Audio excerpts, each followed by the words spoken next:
Thanks for joining me. I'm Aaron Rutten, and in this video, I'll demonstrate how to use the new brushes I created for Corel Painter in January of 2019. You can download these brushes on my website at aaronrutten.com. I'll put a link down in the video description. I created 4 new brushes for January 2019. The 4 new brushes are Light Knife, which is found in the Palette Knives category, Night Clouds, which is found in the Nature category, Grainy Flow Glazing, which is found in the Texture category, and Snow Pen, which is found in the Effects category. So I'll go ahead and demonstrate how to use each of these brushes. Let's go ahead and start with the Light Knife. This brush is a glow brush, so we'll want to be choosing a color that's a little bit on the dark side. We can do a few strokes here, and you can see if I use a lighter pressure, I can control the opacity. You don't want to make your pressure too heavy or you're going to get this thick mark that doesn't really do anything. You want to use lighter pressure here and kind of build it up on itself. And as you build it up, it's going to get lighter and lighter because it's a glow brush. So this could work really well for drawing ripples in the water and things like that. I'm just doing these zigzaggy strokes that build up on each other. You could also shade with it if you wanted to get a range of values like so. I'm just using heavy to light pressure there. This brush does not support rotation, so you can't change the angle of the cursor. Moving on to the next brush, we'll take a look at Night Clouds. This is also a glow brush, so again, you're going to want to choose a color that's a bit darker. You may also want to desaturate it a bit.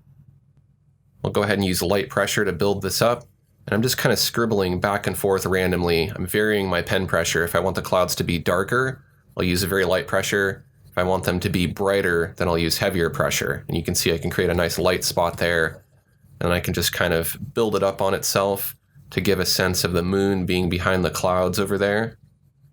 It gives you this really nice night sky effect. This would also work well for a stormy daytime sky. You can make your brush smaller, but if you do, it's going to kind of ruin the effect of the brush.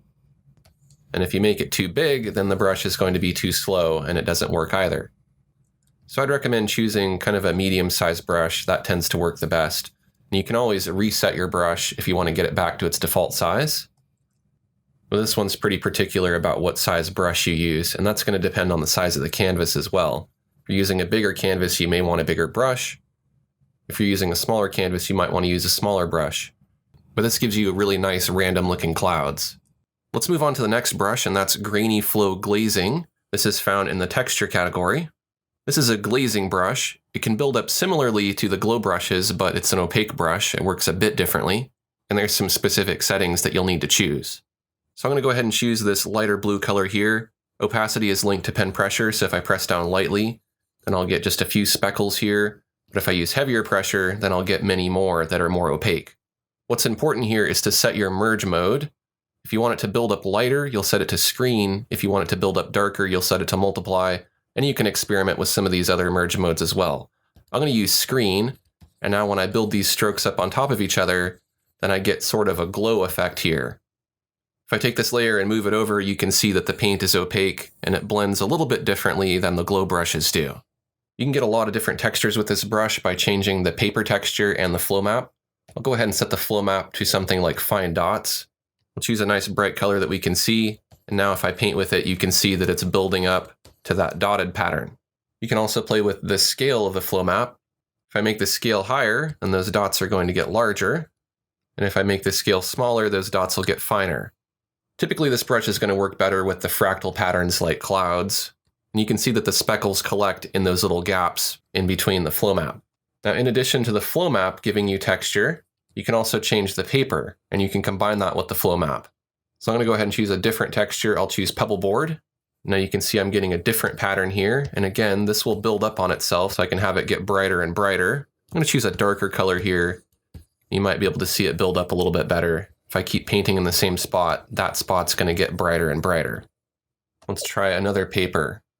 I'm going to scroll on down and choose Contrasty Random Cracks. And as you can see, I can build this up, and I'm getting paint that's concentrated within the flow map that's also using the paper texture. And then, of course, I can scale up the paper texture as well to make those features larger. If you want a more static pattern, you can also go into Grain, and you can turn off random grain rotation and random grain position. And that'll give you a texture that doesn't build up on itself. And now for the remaining brush, which is called Snow Pen. This is found in the effects category. This is a glow brush. You could choose white and you could do some lettering, or just draw little swirly snow motifs like this.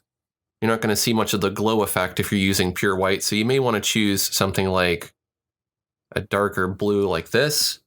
That'll give you more of a sparkle in your stroke. It looks kind of like fireworks. And again, you can build it up on itself and have it get lighter and lighter as you build it up. So there you go. That's a demonstration of how to use the 4 new brushes I created for Corel Painter in January 2019.